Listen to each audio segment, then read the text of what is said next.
ഷാജേട്ടാ നമസ്കാരം. നമസ്കാരം. നമസ്കാരം. ചേട്ടാ, ഇക്കഴിഞ്ഞ ദിവസം മുഖ്യമന്ത്രി പിണറായി വിജയന്റെ വാർത്താ സമ്മേളനത്തിൽ ബഹുമാനപ്പെട്ട മുഖ്യമന്ത്രിയുടെ ഒരു സ്റ്റേറ്റ്മെന്റ് മാധ്യമപ്രവർത്തകരുടെ ചോദ്യങ്ങൾക്ക് വന്നു. അതായത് ബിനോയ് വിശ്വം അല്ല പിണറായി വിജയൻ എന്ന്. അതായത് വെള്ളാപ്പള്ളി നടേശനെ, അതായത് അദ്ദേഹത്തിന് ബഹുമാനപ്പെട്ട മുഖ്യമന്ത്രിയാണ് അദ്ദേഹം. പിണറായി വിജയൻ എന്ന നാമധേയം മാറ്റി നിർത്തിയാൽ അദ്ദേഹം മുഖ്യമന്ത്രി എന്ന പദവിയിലിരിക്കുന്ന ഒരു വ്യക്തിയാണ്. മുഖ്യമന്ത്രി പദവിയിലിരിക്കുന്ന വ്യക്തിയുടെ ഔദ്യോഗിക വാഹനം എന്ന് പറയുന്നത് ആ പദവിക്ക് യോജിച്ച ആൾക്കാരെ ആ വാഹനത്തിൽ കയറ്റാവും. അല്ലാതെ കളിക്കൂട്ടുകാരെ പോലും കയറ്റിക്കൊണ്ടു പോകാൻ, കാര്യം സർക്കാരിന്റെ ഒരു വാഹനമാണ്, നമ്മുടെ നികുതി പണത്തിലെ വാഹനമാണ്. അപ്പോൾ അങ്ങനെ വരുമ്പോൾ അദ്ദേഹം വെള്ളാപ്പള്ളിയെ കയറ്റിയതിൽ തെറ്റില്ല എന്നും, വെള്ളാപ്പള്ളിയെ കാറിൽ കയറ്റിയത് ഞാൻ വെള്ളാപ്പള്ളിയെ കാറിൽ കയറ്റും, ബിനോയ് വിശ്വം കാറിൽ കയറ്റിയില്ലെങ്കിൽ ബിനോയ് വിശ്വമല്ല ഞാൻ എന്ന് പിണറായി വിജയൻ പറയുന്നതിന് ഒരുപാട് അർത്ഥമുണ്ട്, അർത്ഥതലങ്ങളുണ്ട്. അപ്പൊ ഇതിന് ഒരു ഉത്തരം താങ്കൾ പറയുക. പറയൂ കേട്ടോ, എന്താണ് ഈ ബിനോയ് വിശ്വം അല്ല ഞാൻ എന്ന് അദ്ദേഹം പറഞ്ഞതിനെ കുറിച്ച് എന്താ താങ്കളുടെ അഭിപ്രായം? പിണറായി ഇതിനകത്ത് നമ്മുടെ കേരളത്തിന്റെ പൊളിറ്റിക്സിനകത്ത് ഇത്രമേൽ അധാർമികമായ ഒരു ഭാഷ പ്രയോഗിച്ച് പൊതുജനങ്ങളെ ഇത്രമേൽ ആക്ഷേപിച്ചിരിക്കുന്ന ഒരു മനുഷ്യനെ നമ്മൾ കേരളത്തിൽ കാണില്ല. കേരളത്തിൽ 1957 അഭിയുക്ത കമ്മ്യൂണിസ്റ്റ് പാർട്ടിയുടെ ആദ്യത്തെ മന്ത്രിസഭ വന്നതിൽ പിന്നീട് ഇതുവരെ ഉണ്ടായിരുന്ന കാലയളവിനകത്ത് ഒരു സംഭവം ഉണ്ടായിരിക്കില്ല. ഇതാണ് അതിന്റെ പ്രാഥമികമായ സംഭവം. ഇതിനകത്ത് വരുന്ന ഒരു വളരെ പ്രധാനപ്പെട്ട വിഷയം എന്താണെന്ന് പറഞ്ഞാൽ, ഇയാൾ ആരാണെന്നാണ്, ഈ കേരളത്തിലെ മുഖ്യമന്ത്രി എന്ന് പറഞ്ഞാൽ ആരാണെന്നാണ് ഇയാൾ ധരിച്ചു വെച്ചിരിക്കുന്നത്. വാസ്തവത്തിൽ ഇംഗ്ലീഷ് സാധാരണക്ക് പിന്നെ പറയുന്ന ഒരു പ്രയോഗമുണ്ട്, ഇൻഫാലിബിൾ എന്ന് പറയുന്ന പ്രയോഗം. ഇൻഫാലിബിൾ എന്ന് പറഞ്ഞ അർത്ഥം എന്താണെന്ന് പറഞ്ഞാൽ ഒരിക്കലും പറ്റാത്തവനെന്നാണ്. ഇയാൾക്ക് അങ്ങനത്തെ വരം കിട്ടിയിട്ടുണ്ടോ? ആയിരുന്നെങ്കിലും അയ്യപ്പൻ്റെ അങ്ങനത്തെ ഒരു വരം കിട്ടിയിട്ടുണ്ടോ ഇയാൾക്ക്? അല്ലെങ്കിൽ കാർ മാർസിന്റെ ഒരു വരം വാങ്ങിയിട്ടുണ്ടോ ഇയാൾ? നിങ്ങളൊന്ന് ആലോചിച്ച് നോക്കുന്ന ബിനോയ് വിശ്വം എന്ന് പറയുന്ന ഇന്ത്യൻ കമ്മ്യൂണിസ്റ്റ് പാർട്ടിയുടെ സംസ്ഥാന സെക്രട്ടറി, അദ്ദേഹം പറഞ്ഞെന്താണെന്ന് പറഞ്ഞാൽ, വെള്ളാപ്പള്ളി നടേശനെ പോലത്തെ ഒരാളെ ഞാൻ കാറിൽ കയറ്റില്ല എന്ന് പറയുന്നത് വളരെ കൃത്യമായിരിക്കുന്ന രാഷ്ട്രീയ നിലപാടുണ്ട്, വളരെ കൃത്യമായിരിക്കുന്ന രാഷ്ട്രീയ പിന്നെ രീതികളുണ്ട്, അയാളെ കുറിച്ച് വ്യക്തമായ കാഴ്ചപ്പാടുണ്ട്. അത്തരം കാഴ്ചപ്പാടുള്ള ഒരാൾക്ക് സഞ്ചരിക്കാനുള്ളതല്ല ഇന്ത്യൻ കമ്മ്യൂണിസ്റ്റ് പാർട്ടിയുടെ സംസ്ഥാന സെക്രട്ടറിയുടെ കാർ എന്ന് പറയുമ്പോൾ, ആ കാർ വാസ്തവത്തിൽ ആരുടെ കാറാണ്? പാർട്ടിയുടെ കാർ എന്ന് മാത്രമല്ല അതിനർത്ഥം. ആ കാർ സാധാരണക്കാരായിരിക്കുന്ന പാർട്ടി പ്രവർത്തകന്മാരും അനുഭാവികളും കൊടുത്തിരിക്കുന്ന വളരെ സുഖമായിരിക്കുന്ന പണം കൊണ്ട് വാങ്ങിച്ചിരിക്കുന്ന കാറാണ്. ആ കാറിനകത്ത് ഇതുപോലെ ആക്ഷേപത്തിന് വിധേയമായിരിക്കുന്നയാൾ, ആരോപണത്തിന് വിധേയമായിരിക്കുന്ന ഒരാൾ, സാമൂഹികമായ സ്പർദ്ധ ഉണ്ടാക്കി പൊതുജനങ്ങൾ ഭിന്നിപ്പിക്കുന്നയാൾ, വർഗീയമായ ചേരിതിരി ഉണ്ടാക്കി കേരളീയ പൊതുസമൂഹത്തിനകത്ത് ഹിന്ദു മുസ്ലിം ക്രിസ്ത്യൻ വേർതിരിവ് ഉണ്ടാക്കുന്ന സുപ്രധാനമായ പങ്ക് വഹിക്കുന്നുവെന്ന് നിരവധി ആളുകളാൽ ആരോപിക്കപ്പെട്ടിരിക്കുന്ന ഒരാൾ, അയാളെ അറസ്റ്റ് ചെയ്യാത്തതിന്റെ സത്യത്തിൽ എന്തുകൊണ്ടാണ്? ഇയാൾ കേരളത്തിലെ മുഖ്യമന്ത്രിയാണെന്ന ഒറ്റ കാരണം കൊണ്ട് മാത്രമാണ് ഈ പറയുന്ന പിന്നെ വെള്ളാപ്പള്ളിയുടെ വാസ്തവത്തിൽ അറസ്റ്റ് ചെയ്യാത്തത്. ഇയാൾ ആഭ്യന്തര വകുപ്പ് മന്ത്രിയാണെന്ന ഒറ്റ കാരണം കൊണ്ട് മാത്രമാണ് അയാൾ അറസ്റ്റ് ചെയ്യാത്തത്. അല്ലെങ്കിൽ എത്രയോ തവണ അയാളുടെ പേരിൽ ഈ മലപ്പുറത്ത് ആ പ്രസംഗത്തിന്റെ പേരിൽ വിവാദമായ പ്രസ്താവനയില്ലേ, ആ പ്രസ്താവനയെ പോലും ഇയാൾ ന്യായീകരിക്കുകയാണ് ചെയ്തത്. അതിനെപ്പോഴും ന്യായീകരിച്ചു. എന്നിട്ട് ചെയ്യാന്ന് പറയുന്ന ഈ തെരഞ്ഞെടുപ്പ് കംപ്ലീറ്റ് തോറ്റു കഴിഞ്ഞതിന് ശേഷം ജെഫ്രി തങ്ങൾ നയിക്കുന്ന ഒരു പരിപാടിക്കകത്ത് തോറ്റെന്ന് പറയാ, ഞങ്ങൾ ന്യൂനപക്ഷത്തിന്റെ കൂടിയാണെന്ന് പറയുക. അതായത് പറയുന്നത് എന്താണോ അത് തീർത്തും വിരുദ്ധമായ ഒരു കാര്യം ചെയ്ത് പൊതുജനങ്ങളെ ഇത്രമേൽ ആക്ഷേപിക്കുന്ന ഒരാൾ എങ്ങനെയാണ് ഒരു സംസ്ഥാനത്തിന് ഇത്രയും വലിയ ഉയർന്ന ഭരണഘടനാ പദവിയിൽ അയാൾ ഇരിക്കുന്നത് എന്നുള്ളതാണ് പ്രാഥമികമായിരിക്കുന്ന ചോദ്യം. അതുകൊണ്ടാണ് ഞാൻ ചോദിച്ചത്, ഇയാൾ ഇൻവാലിബിൾ ആണോ? അയാൾ അങ്ങനെ ഒരു അപ്രമാദിത്വം ഇയാൾ കാര്യങ്ങൾ കൊടുത്തിട്ടുണ്ടോ? ഈ രണ്ടാമത്തെ വിഷയം എടുക്കുക. ബിനോയ് വിശ്വം എന്ന് പറയുന്ന ഇന്ത്യൻ കമ്മ്യൂണിസ്റ്റ് പാർട്ടിയുടെ സംസ്ഥാന സെക്രട്ടറി ഇത്തരം അഭിപ്രായം പറയുമ്പോൾ അത് ബിനോയ് വിശ്വത്തിന്റെ അഭിപ്രായമല്ല, 100% കറക്റ്റാണ്. അത് ബിനോയ് വിശ്വത്തിന്റെ അഭിപ്രായമല്ല, അത് ആരുടെ അഭിപ്രായമാണ്? അത് പൊതുജനത്തിന്റെ അഭിപ്രായമാണ്. ആ അഭിപ്രായമാണ് ആർക്കുള്ളത്? Indian communist പാർട്ടിക്കുള്ളത്. അവിടെയാണ് ധാർമ്മികത എന്ന് പറയുന്ന വളരെ ഗൗരവകരമായി കമ്മ്യൂണിസ്റ്റുകാർ ഉയർത്തിപ്പിടിക്കുന്ന രാഷ്ട്രീയ മൂല്യത്തിന്റെ വിഷയം വരുന്നത്. അത്തരത്തിലുള്ള ഒരു മൂല്യസങ്കല്പവും ഇല്ലാത്ത ഒരാളാണ് ഇയാൾ. ഒരു മൂല്യസങ്കല്പവും ഇല്ല. ഉള്ള മൂല്യസങ്കല്പങ്ങളെ മുഴുവൻ തന്നെ എന്താ പറയാ നശിപ്പിച്ച് കളയുന്ന പ്രക്രിയ മാത്രം കേരള പൊളിറ്റിക്സിനകത്ത്. ഇപ്പം ഇയാൾ ഇപ്പോഴേ കേരള പൊളിറ്റിക്സിനകത്ത് വരുന്നുള്ളൂ. അപ്പോൾ വന്നിരിക്കുന്ന കാലയളവ് തൊട്ട് ഇതുവരെയുള്ള കാര്യങ്ങൾ മുഴുവൻ ചെയ്തത് ഈ ധാർമ്മികതയെ എങ്ങനെ നശിപ്പിക്കാമെന്നുള്ളതാണ്, അധാർമികത എങ്ങനെ കൊണ്ടുനടക്കാമെന്നുള്ളതാണ്. അതുകൊണ്ട് ബിനോയ് വിശ്വം പറഞ്ഞിരിക്കുന്ന സംഭവം എന്ന് പറഞ്ഞാൽ യഥാർത്ഥത്തിൽ തീർച്ചയായും അത് പൂർണ്ണമായും അത് ഇന്ത്യൻ കമ്മ്യൂണിസ്റ്റ് പാർട്ടി അഭിപ്രായത്തെക്കാൾ ഉപരി പൊതുജനത്തിന്റേതായിരിക്കുന്ന രീതിയാണ്, പൊതുജനം ആവശ്യപ്പെടുന്ന ഒരു സംഭവം മാത്രമാണ് വാസ്തവത്തിൽ ബിനോയ് വിശ്വം അതിലൂടെ പിന്നെ പറഞ്ഞതിലാണ്. ഇനി നമ്മൾ തിരിച്ചൊരു സംഭവം ആലോചിക്കാം. എന്തിനാണ് ഈ വെള്ളാപ്പള്ളി നടേശനെ ഇയാൾ ഇങ്ങനെ താങ്ങിക്കൊണ്ടിരിക്കുന്നത്? എന്താണ് കാര്യം? ഒറ്റ ഉത്തരമേ ഉള്ളൂ. ആ ഉത്തരം എന്താണെന്നറിയോ? വെള്ളാപ്പള്ളി നടേശനിൽ നിന്ന് ഇദ്ദേഹത്തിന് സ്വകാര്യമായി എന്തോ ഒരു കാര്യം അല്ലെങ്കിൽ അദ്ദേഹം വഴി ഇയാൾക്ക് പിന്നെ നേടിയെടുക്കാനുണ്ട്. ഈ സ്വകാര്യം എന്താണ്? ഈ സ്വകാര്യമാണ് പൊതുജനത്തോട് പറയേണ്ടത്. ഈ പൊതുജനത്തോട് ഇത് പറയാനുള്ള ധൈര്യം ഇയാൾക്കുണ്ടോ? അതിനാണ് ഇയാൾ പറഞ്ഞത്, ഞാനാണെങ്കിൽ കയറ്റും, ഞാൻ കയറ്റിയ കുറ്റവും കാണില്ല. എന്താണ് ഇത്രയും വലിയ ഇന്ത്യ വിഷയം എന്താണുള്ളത്? എന്താണ് ഇത്രയും വലിയ? അതായത് അത് ഞാൻ വീണ്ടും ആവർത്തിക്കുകയാണ്, സാമുദായികമായിരിക്കും ഇത്രയും വലിയ സ്പർദ്ധ ഉണ്ടാക്കുന്നതിനിടയായിരിക്കുന്ന ചേരിവരുണ്ടാക്കുന്ന നിർണായക പങ്ക് വെച്ചിട്ടുണ്ട് എന്ന് സർവ്വരാൽ പറഞ്ഞിരിക്കുന്ന ഒരാൾ. ആ ആളെ എന്തിനാണ് ഈ മനുഷ്യൻ ഈ രീതിയിൽ പ്രൊട്ടക്ട് ചെയ്യുന്നതിന്റെ ഒരു വലിയ പൊളിറ്റിക്സ് എന്താണെന്നാണ് പ്രധാനമായിട്ട് അന്വേഷിക്കേണ്ട വിഷയമാണ്. ഇനി ഇതിനേക്കാൾ പ്രധാനമായിട്ട് വരുന്ന വേറൊരു വിഷയം എന്താണ്? നിങ്ങൾ ഈ പറയുന്ന പിന്നെ സ്റ്റേറ്റ്മെന്റിനെ, ഇയാൾ നടത്തിയിരിക്കുന്ന ഈ സ്റ്റേറ്റ്മെന്റ്, തലതിരിഞ്ഞ ഈ സ്റ്റേറ്റ്മെന്റ്, അധാർമികമായ ഈ പ്രസ്താവനയെ CPM-നകത്ത് ന്യായീകരിച്ചിരിക്കുന്ന ഒരാളെ പേരെ ഉള്ളൂ, പതാരച്ച ഗോവിന്ദനാണ്. അല്ലെ, ഗോവിന്ദനുമായി നമ്മുടെ ശില്പത്തികളാരും പറയുന്നതായിട്ട് സാധ്യത ഇതുവരെ വന്നില്ല. ഇതിനെ ഗോവിന്ദൻ ന്യായീകരിച്ചു. ഗോവിന്ദൻ ന്യായീകരിക്കുന്ന കാര്യം എന്താണ്? ഒറ്റ വിഷയമുള്ളൂ, അധികാരമോഹത്തോട് ആസക്തിയുള്ള ആളുകൾക്ക് മാത്രമേ ഇതിനെ ന്യായീകരിക്കാൻ കഴിയുള്ളൂ. അതുകൊണ്ട് അയാൾ ന്യായീകരിച്ചത് എന്തിനാണ്? ഈ അധികാരത്തിന്റെ ഭാഗമായി നിൽക്കണമെന്നുള്ള അദമ്യമായിരിക്കുന്ന ആർത്തിയുടെ ഭാഗമായാണ് ഗോവിന്ദൻ ഈ സംഭവത്തെ ന്യായീകരിക്കുകയും ചെയ്തത്. അല്ലെങ്കിൽ ഗോവിന്ദൻ ഈ സംഭവത്തെ ന്യായീകരിക്കേണ്ട യാതൊരു ആവശ്യമില്ല. ഒരു സംഗതി എന്താണെന്ന് പറഞ്ഞാൽ, പിന്നെ ഒരു എന്താ പറയാ മനുഷ്യന്റെ പൊതുജനാധിപത്യ ബോധം, ഈ ജനാധിപത്യ ബോധത്തെ ഇത്രമേൽ ആക്ഷേപിക്കുന്നതിന് എന്ത് ചെയ്യുക? നിങ്ങൾ അത് പറഞ്ഞു കൊടുക്കുകയും ചെയ്യുക. ഇതിന്റെ ഫലം എന്താണെന്ന് അറിയോ? നിങ്ങൾ കേരളത്തിലെ CPM എന്ന് പറഞ്ഞൊരു പാർട്ടിക്കകത്ത് പ്രവർത്തിക്കുന്ന മുഴുവൻ പാർട്ടി മെമ്പർമാരെയും അതിന്റെ കമ്മിറ്റിയിൽ ഉണ്ടായിരിക്കുന്ന ആളുകളോട് ഒന്ന് പറയാണ്, ഞാൻ പറഞ്ഞതുപോലെ നിങ്ങൾ പറഞ്ഞിരിക്കണമെന്നുള്ളതാണ്. കാരണം ഞാൻ ആരാണ്? ഞാൻ അപ്രമാദിത്വ വരം നേടിയവനാണ്. ഞാൻ അപ്രമാദിത്വ വരം നേടി, ഈ അപ്രമാദിത്വ വരം നേടിയിരിക്കുന്ന എനിക്കെതിരെ നിങ്ങൾ ഒരു അക്ഷരം പറയാൻ പാടില്ല എന്നതാണ്. ഇനി നാളത്തെ വരുന്ന ക്യാമ്പയിൻ മുഴുവൻ എന്തായിരിക്കും? ഈ അപ്രമാദിത്വ വരത്തിന്റെ ക്യാമ്പയിൻ മാത്രമായി നാളെ ഒരു നടക്കാൻ പോകുന്നത്. അതിന് അർത്ഥം എന്താണ്? അതിന് അർത്ഥം എന്താ? ഒറ്റ അർത്ഥം മാത്രമേ ഉള്ളൂ. എന്ത് വിളിച്ചു പറയാനുള്ള സംഭവം? ഇതിൽ അയാൾ അതിനോട് മുൻകൂർ ജാമ്യം എടുക്കാനുള്ള ഒരു കളവും പറയാണ് അയാൾ. ആ പറഞ്ഞ കളവ് ഏതാണ്? ഞാൻ പിന്നോക്കക്കാരനായതുകൊണ്ട്, പിന്നോക്കക്കാരനാണെന്ന് പറഞ്ഞതിന്റെ സംഭവം അതുകൊണ്ടാണ് ഇത് പറഞ്ഞത്. ആണോ?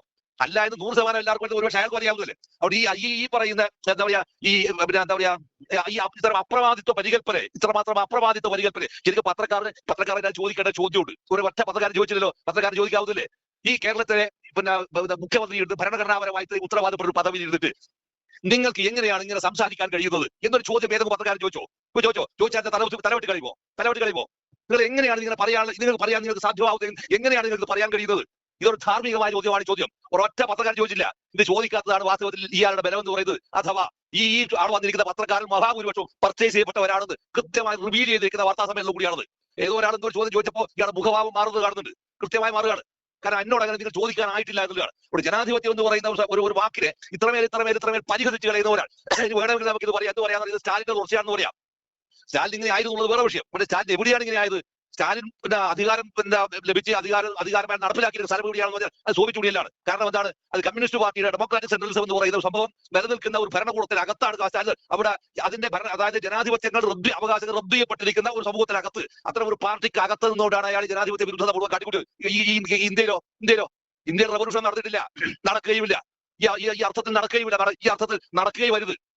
പക്ഷേ കേരളം പോലുള്ള ഒരു ജനാധിപത്യ ബോധമുള്ള ഒരു സംസ്ഥാനത്തിനകത്ത് നിന്നുകൊണ്ട് ഇത്ര ജനാധിപത്യ വിരുദ്ധമായി ഒരാൾ സംസാരിക്കുമ്പോൾ ആ പാർട്ടിക്കകത്തുള്ളവൻ ആലോചിക്കണം.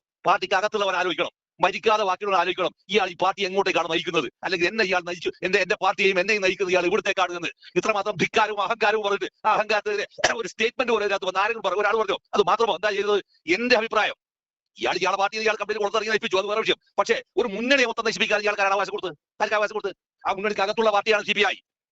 അതിനകത്തുള്ള മറ്റ് ഘടകകക്ഷി പാർട്ടികളില്ലേ, ആ ഘടകകക്ഷി പാർട്ടികൾക്ക് ഈ അഭിപ്രായം ഉണ്ടാവുമോ? എന്റെ ധിക്കാരങ്ങൾ മുഴുവൻ തന്നെ നിങ്ങൾ അംഗീകരിക്കണം എന്ന് പറയാവുന്ന സംഭവം ഒരിക്കലും അതിൽ ജനാധിപത്യപരമല്ല. അത് തീർച്ചയായും എതിർക്കപ്പെടേണ്ടതാണ്, പ്രതിഷേധിക്കേണ്ട സംഭവമാണ്. അതുകൊണ്ട് ഇയാൾ വാസൽ ചെയ്തിരിക്കുന്ന പണി എന്താന്ന് പറഞ്ഞാൽ കേരളീയ ഭൂസമുദ്രത്തെ സർവ്വമാന മനുഷ്യരെയും ജനാധിപത്യ ബോധമുള്ള സർവ്വ മനുഷ്യരെയും ധാർമ്മികതയുള്ള മുഴുവൻ മനുഷ്യരെയും മുഖത്ത് കാറ് തുപ്പുകയാണ് വാസ്തവത്തിൽ ഇയാൾ നടത്തിക്കുന്ന ഒറ്റ പ്രസ്താവനയോട് ചെയ്ത്. സത്യത്തിൽ അങ്ങേയറ്റം തീർത്തും പ്രതിഷേധാർഹമായിരിക്കുന്ന ഒരു സ്റ്റേറ്റ്മെന്റ് ആയിട്ട് മാത്രമേ വാസ്തവത്തിൽ ഇതിനെ നമുക്ക് ഉൾക്കൊള്ളാൻ പറ്റും. അത് മാത്രമല്ല, ഞാൻ ജനങ്ങളെ കൈകാര്യം ചെയ്യാൻ ഇപ്പോഴും ഞാൻ ആഗ്രഹിക്കുന്നു എന്ന പരസ്യ പ്രഖ്യാപനമാണത്. എന്റെ ഇംഗിതത്തിനെതിരായി നിങ്ങൾ നിൽക്കുകയാണെങ്കിൽ ഞാൻ നിങ്ങളെയും കൈകാര്യം ചെയ്യുമെന്ന് പ്രഖ്യാപിക്കുന്നതിന്റെ പരസ്യ പ്രഖ്യാപനത്തിന്റെ മുന്നോടിയാണ്, അല്ലെങ്കിൽ അതിന്റെ ഭാഗമാണ് ഞാൻ നടത്തിയിരിക്കുന്ന ഈ സ്റ്റേറ്റ്മെന്റ്. അവിടെ ശരിക്കും വെച്ചാൽ ഒരു ഭരണഘടനാപരമായ ഒരു ഉത്തരവാദിത്ത പദവിയിൽ ഇരുന്നുകൊണ്ട് ഇത്രമേൽ അധാർമികമായിരിക്കുന്ന ഒരു പ്രസ്താവന കൊടുത്തത് ഒരിക്കലും തന്നെ ശരിയായില്ല എന്നാണ് അയ്യപ്പദാസ് എന്റെ വ്യക്തിപരമായിരിക്കുന്ന അഭിപ്രായം. അതായത് CPM എന്ന് പറയുന്ന പാർട്ടി ഇനി വരുന്ന മൂന്നാമതൊരു ടേം കൂടെ ഈ ബഹുമാനപ്പെട്ട ഇപ്പോഴത്തെ മുഖ്യമന്ത്രിയെ തന്നെ പിണറായി വിജയനെ തന്നെ രംഗത്തേക്ക് ഇറക്കും എന്ന് പറയുമ്പോൾ ആ പാർട്ടി ഇദ്ദേഹത്തെ കൊണ്ട് തന്നെയാണ് ഈ തോൽവി ഉണ്ടായത് എന്ന് സ്ഥാപിച്ചെടുക്കാനുള്ള ശ്രമത്തിലാണ്. കാര്യം ഈ മുഖ്യമന്ത്രി ഇറങ്ങിയാൽ ഇനി എത്ര വോട്ട് കിട്ടും, ജനങ്ങൾക്ക് എത്ര വെറുപ്പാണ്, അല്ലെങ്കിൽ അദ്ദേഹത്തിന് എത്ര ജനസമ്മതി ഉണ്ടെന്ന് പാർട്ടിക്ക് അറിയാത്തതല്ല. അപ്പോൾ ഇവിടെ ഈ പാർട്ടി അദ്ദേഹത്തിനെ കൊണ്ട് തന്നെ അത് പറയിക്കാനാണോ നയിക്കാനായി ഇറക്കുന്നത്? അതിനകത്ത് ഒരു വിഷയം എന്താന്ന് പറഞ്ഞാൽ, ഞാൻ പലതവണയായിട്ട് നമ്മൾ തമ്മിൽ ഈ വിഷയങ്ങൾ സംസാരിച്ചാണ്. അധികാരമില്ലെങ്കിൽ അയാൾക്ക് ഉറങ്ങാൻ കഴിയില്ല. അയാൾ അക്ഷരാർത്ഥത്തിൽ രോഗിയാണ്. അയാൾ അധികാരാർത്ഥി ഭ്രാന്ത് പിടിച്ചിരിക്കുന്ന രോഗിയാണ് അയാൾ. അപ്പൊ ഈ അധികാരമില്ലാത്തൊരവസ്ഥ അയാൾക്ക് വരികയാണ് എങ്കിൽ അയാൾ എന്തായിത്തീരും? അയാൾക്ക് മുഴു ഭ്രാന്താവും. കാരണം അയാളുടെ മേലെ അത്രമേൽ അപകടകരമായിരിക്കുന്ന ഒട്ടനവധി കേസുകളുണ്ട്. സെൻട്രൽ ജയിലിന്റെ അഴി പൊളിച്ചാൽ പുറത്തു വരാത്ത കേസുകൾ മുഴുവൻ കിടക്കുകയാണ്. ഈ അധികാരമില്ല എങ്കിൽ ഇയാൾ ഇപ്പൊ താങ്ങിക്കൊണ്ടിരിക്കുന്ന ആരെങ്കിലും ഒരാൾ അയാൾ സഹായിക്കുന്നു വിചാരിക്കുന്നുണ്ടാ? ഇപ്പൊ ഇയാൾ കൂടെ നിൽക്കുന്നത് ഒറ്റ ഒരുത്തൻ ഇയാൾ കൂടെ നിൽക്കില്ല. രണ്ട് വിഷയമാണ്. ഒന്ന്, he's a man of running 80. 80 വയസ്സായി ഇയാൾക്ക്. 80 വയസ്സായി. ഇനി ഓടിയാൽ എത്ര കാലം ഓടുക? അല്ല, അതിന് സാധൂകരണമുണ്ട്. 80 വയസ്സ് കഴിഞ്ഞപ്പോഴാണ് VS മത്സരിപ്പിച്ചത്. അല്ല, VS ഒരു പോരാളിയാണ്. അയ്യപ്പദാസ് VS ഒരു പോരാളിയാണ്. ഇതുപോലത്തെ കീട ജന്മമൊന്നുമല്ല VS-ന്റേത്.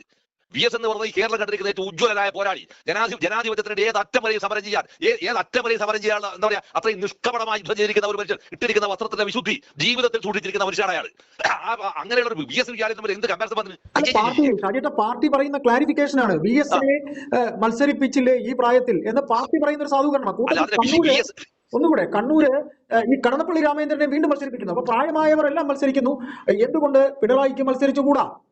അല്ല, ഇവിടെയാണ് കടന്നപ്പള്ളി രാമേന്ദ്രൻ മത്സരിക്കുന്നത്. അതെല്ലാം എടുക്കട്ടെ. ഞാൻ ചോദിക്കുന്നത്, ഈ കേരളത്തിൽ ഇയാൾ മത്സരിക്കേണ്ട രാഷ്ട്രീയമായ ആവശ്യകത എന്താണ് ആവശ്യകത? ഈ പാർട്ടിയുടെ രാഷ്ട്രീയ ആവശ്യകത എന്താണ്? അതാണ് ഞാൻ ഇത് തുടക്കത്തിൽ ഞാൻ പറഞ്ഞില്ലേ, അധികാരാർത്ഥി പിടിച്ചിരിക്കുന്ന ആളുകൾ ചേട്ടാ ഞാനൊന്ന് ഇടപെട്ടോട്ടെ. അതായത് ഈ ഓ പാർട്ടിയുടെ ആവശ്യകത ഇദ്ദേഹം തന്നെയാണ് ഈ പാർട്ടിയെ മുച്ചൂട് മുടിച്ചതെന്ന് കമ്മിറ്റിക്കകത്ത് പറയാൻ കഴിയുന്നില്ല. അതെ പ്രവൃത്തിയിലൂടെ തെളിയിക്കാൻ കഴിയുമല്ലോ, അതെ പ്രവൃത്തിയിലൂടെ തെളിയിക്കാൻ കഴിയുമല്ലോ. അതെ അതെ അതിനുവേണ്ടിയാണോ?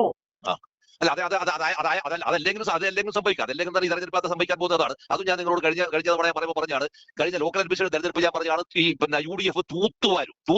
ഇത് തൂത്തുവാരുന്നതിന് അത് മാത്രമല്ല BJPയുടെ NDA കക്ഷികൾക്ക് ഗണ്യമായ വോട്ട് കുറയുകയും ചെയ്തു പറഞ്ഞ ഒരാളാണ് ഞാൻ. കൃത്യമായിട്ട് അതിനകത്ത് ലൈബ്രറിയിലെ സാധനം ഉണ്ടാവും.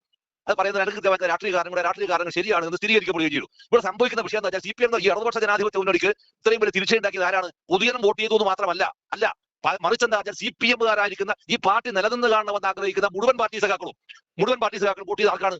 അവർ പാർട്ടിക്കെതിരായാണ് വോട്ട് ചെയ്തത്. ആ വോട്ടിങ്ങിലൂടെ മാത്രം. അതുകൊണ്ടാണ് അയാൾ ആവർത്തിച്ച് പറഞ്ഞത് ഭരണവിരുദ്ധ വികാരമില്ല. പിന്നെ എന്താണുള്ളത്? ഒരു നാണമില്ലാതെ എന്റെ അച്ഛന്റെ ഇവിടുന്നാണ് കഴിഞ്ഞ ഈ ഡിസംബർ 30-ാം തീയതി നടന്നിരിക്കുന്ന പിണറായി പാർലമെന്റ് സമ്മേളനത്തിന് പതാക ഇവിടുന്ന് എടുത്തിട്ട് കൊണ്ടുപോയത്. ആ പതാക കൊണ്ടുപോയി CPM സെക്രട്ടേറിയറ്റ് മെമ്പർ അയക്കുന്ന ഒരാൾ പ്രസംഗിച്ചെന്താണെന്ന് പറഞ്ഞാൽ പ്രാദേശിക തലത്തിലുണ്ടായിരിക്കുന്ന ചില നേതാക്കന്മാരുടെ ചില തലക്കനങ്ങൾ, അദ്ദേഹം ഉപയോഗിച്ച വാക്കാണ് ഞാൻ പറയുന്നത്, ചില തലക്കനങ്ങൾ, ഒപ്പം തന്നെ പ്രാദേശിക ഭരണ സംവിധാനത്തിനകത്തുണ്ടായിരിക്കുന്ന ചില അപാകത, പോരായ്മകൾ, അത്തരം പോരായ്മകളുമാണ് തെരഞ്ഞെടുപ്പിനകത്ത് നമുക്ക് പ്രതീക്ഷിച്ചത്ര വിജയമില്ലാതാക്കാൻ കഴിയുന്നത്. ഉപയോഗിച്ച വാക്കാണ് തലക്കനം. ഇന്ന് ഇയാൾ കൊടുത്തിരിക്കുന്ന സ്റ്റേറ്റ്മെന്റ് ഏതാണ് മിസ്റ്റർ അയ്യപ്പദാസ്? ഏതാ സ്റ്റേറ്റ്മെന്റ്? വെള്ളാപ്പള്ളി ഗണേശനെ ഞാൻ കാറിൽ കയറ്റിയത് കുറ്റം കാണുന്നില്ല എന്ന് പറയുന്ന ഈ സ്റ്റേറ്റ്മെന്റ് ഏത് സ്റ്റേറ്റ്മെന്റ് ആണ്? അതോടൊപ്പം തന്നെ ബിനോയ് വിശ്വത്തിന്റെ അഭിപ്രായമല്ല ഞാൻ പിണറായി വിജയനാണ്, ആ വാക്യം ഉപയോഗിച്ച വാക്യം റിപ്പീറ്റ് ചെയ്ത് മാത്രമേ ഉള്ളൂ, വിജയനാണ് എന്ന് ഞാൻ പറയുമ്പോൾ ഇയാൾ കാണിക്കുന്ന സാധനം തലക്കനം എന്നല്ല പറയാ, അഹന്തമൂത്ത് ഭ്രാന്തായി പോയിരിക്കുന്ന ഒരാളുടെ സ്റ്റേറ്റ്മെന്റ് ആണ്. ആ സ്റ്റേറ്റ്മെന്റ് ഉള്ളത് ഇതുകൊണ്ട് തന്നെ എന്താ പറഞ്ഞാൽ വരുന്ന നിയമസഭാ തെരഞ്ഞെടുപ്പിനകത്ത് പാർട്ടി ആഗ്രഹിച്ചാൽ ശരി, ഇല്ലെങ്കിൽ ശരി, എന്ത് വരുന്നറിയോ? വിരലിൽ എണ്ണാവുന്ന ആളുകളെ പോലും കേരളത്തിൽ ഈ CPM മുന്നണിക്ക് കേരളത്തിൽ CPM-ന്റെ പേര് ജയിപ്പിക്കാൻ സാധ്യമല്ല. നിങ്ങൾ എഴുതി വെച്ചോ, നടക്കാൻ തെരഞ്ഞെടുപ്പല്ലേ. ഞാൻ കൊണ്ട് പറയാം, അത്രമാത്രം ആത്മവിശ്വാസത്തോടെ പറയാം അത് സംഭവിച്ചിരിക്കും. അത് സംഭവിക്കുന്ന മറ്റൊന്നും കൊണ്ടല്ല, അത്രമേൽ അധാർമികതകൾ മാത്രം ചെയ്തു, അത്രമേൽ അഴിമതികൾ മാത്രം ചെയ്തു. ഒറ്റൊരു കാര്യം കൂടി അതിനകത്ത് പറയാം, ഈ SIT എന്ന് പറയുന്ന സംവിധാനത്തിന്റെ അവസ്ഥ എവിടെ എത്തുന്നതാണ് മിസ്റ്റർ അയ്യപ്പദാസ് ഇപ്പൊ കരുതുന്നത്? എവിടെ എത്തുന്ന പറയുന്നത്? അത് ഡിസോൾവ് ചെയ്യേണ്ട അവസ്ഥയിലേക്ക് സാധനം എത്തും. അത് നിലവിലുള്ള ഈ ചിത്രം പോവുകയാണെങ്കിൽ ഡിസോൾവ് ചെയ്യേണ്ട അവസ്ഥയിലേക്ക് സാധനം എത്തും. കാരണം ഇത്രയും ദിവസമായിട്ട് ഈ സാധനത്ത് എവിടെയെങ്കിലും നിങ്ങൾക്ക് എത്രയാണ് പൊണ്ണ് കെട്ടത് എന്ന് കണ്ടുപിടിക്കാൻ കഴിഞ്ഞോ? അല്ലെ? ഈ മനുഷ്യനല്ലേ ആഭ്യന്തര വകുപ്പ് കൈകാര്യം ചെയ്ത്? അല്ലെ? എവിടെയാണ് ഈ അന്വേഷണം എത്തിയത്? ഇതിനേക്കാൾ സുപ്രധാനമായിരിക്കുന്ന മറ്റൊരു വിഷയമില്ലേ? ഈ പോറ്റി എന്ന് പറയുന്ന ആൾക്കെതിരെ ഉയർത്തിയിരിക്കുന്ന കേസുണ്ടല്ലോ. ഈ കേസ് നിങ്ങൾ എന്ത് തെളിവാണ് കോടതിയിൽ നാളെ ഹാജരാക്കുക? തൊണ്ടി മുതൽ നിങ്ങൾക്ക് ഹാജരാക്കാൻ കഴിയാതിരുന്നു കഴിഞ്ഞാൽ നിങ്ങൾ എന്താണ് നിങ്ങൾ കോടതി നിങ്ങൾ പ്രൊഡ്യൂസ് ചെയ്യുക? എന്തെങ്കിലും പ്രൊഡ്യൂസ് ചെയ്യുക? അതോടെ ഇത് ഫലം എന്തായി തീരും? അതോടൊപ്പം തന്നെ രജിസ്റ്റർ ചെയ്യപ്പെട്ടിരിക്കുന്ന മറ്റു കക്ഷികളുണ്ടാവല്ലോ, അവരും അടക്കമായി തീർന്നാൽ ഈ കേസിനകത്ത് അവർ അവരെയും ബന്ധപ്പെടും. അങ്ങനെ അവസാനം എന്തായി തീർന്നു? ഈ ശബരിമലയിൽ നടത്തിയിരിക്കുന്ന സ്വർണ്ണക്കൊള്ള എന്ന് പറയുന്ന സംഭവം ഇല്ലാത്തൊരു കഥയായിരുന്നുവെന്ന് ഒരു പുതിയ വിചിത്രമായിരിക്കുന്ന വേർഷൻ ഉണ്ടാക്കാനുള്ള ബോധപൂർവമായ ശ്രമത്തിന്റെ ഭാഗമായാണ് ഈ സംഭവം ഇങ്ങനെ ഡ്രാഗ് ചെയ്തു പോകുന്നത് എന്ന് ന്യായമായി സംശയിക്കാവുന്നതാണ്. ഇപ്പോഴത്തെ നിലവിലുള്ള ചിത്രത്തിലാണ് ഞാൻ പറഞ്ഞത്. കോടതി ഇതൊക്കെ വളരെ ഗൗരവമായി എന്താ പറയാ കാണുന്നുണ്ട് അല്ലെങ്കിൽ നിരീക്ഷിക്കുന്നുണ്ട് നമുക്ക് ആത്മവിശ്വാസത്തോടെ പറയാം. പക്ഷെ ഇത്രമാത്രം അപകടകരമായ അവസ്ഥയിൽ കൊണ്ടുവരും കേരളീയ പൊതുസമൂഹത്തിന് മേലെ അഴിമതി നടത്തുക, അധാർമികത ചെയ്യുക, ഇത് മുഴുവൻ തന്നെ അലങ്കാരമായി കൊണ്ടു നടക്കുന്ന ഒരാൾക്ക് വീണ്ടും അയാളെ മുഖ്യമന്ത്രിയായി മത്സരിപ്പിക്കാൻ ഒരു പാർട്ടി തീരുമാനിക്കുന്നു എന്ന് പറഞ്ഞാൽ നമിക്കല്ലാതെ വേറെ ഒരു മാർഗമില്ല. അയ്യപ്പദാസ് ചേട്ടാ, ഒരു മാർഗമില്ല. നമിക്കൽ മാത്രമേ ഇതിനകത്ത് മാർഗമുള്ളൂ. ഒരു കാര്യം കട്ടായമാണ്. അത്തരം ഒരു തീരുമാനം എടുക്കാൻ, ആത്മഹത്യാപരമായ തീരുമാനം എടുക്കാൻ നിർബന്ധിക്കപ്പെടുന്നത് എന്തുകൊണ്ടാണെന്ന് പറഞ്ഞാൽ ആ പാർട്ടിക്കകത്ത് ബാക്കിയുള്ള ആളുകൾക്കെങ്കിലും പാർട്ടിയെ ഒന്ന് റിലീസ് ചെയ്ത് കിട്ടുമല്ലോ എന്നുള്ള ആഗ്രഹത്തിന്റെ ഭാഗമായി അങ്ങനെ ആഗ്രഹിച്ചു പോയാൽ അതിന് കുറ്റം പറയാൻ കഴിയില്ല എന്നാണ് അയ്യപ്പദാസ് എന്റെ വ്യക്തിപരമായ അഭിപ്രായം. ഏതായാലും ഷാജിയേട്ടാ, വാരിക്കുഴി തോണ്ടി അവർ വിജയനെ വീഴ്ത്താൻ കാത്തിരിക്കുന്നു. തീർച്ചയായും അല്ലെങ്കിൽ അവരത് മാത്രമല്ല, പൊതുജനം അത്തരം ഒരു വാരിക്കൂടി ഇയാൾക്ക് വേണ്ടി കൂടി കുത്തി വെച്ചിട്ടുണ്ട്. പൊതുജനം അത് കുത്തി വെച്ചിട്ടുണ്ട്. ആ കുഴിക്കകത്ത് ഇയാൾ വീടുക തന്നെ ചെയ്യും.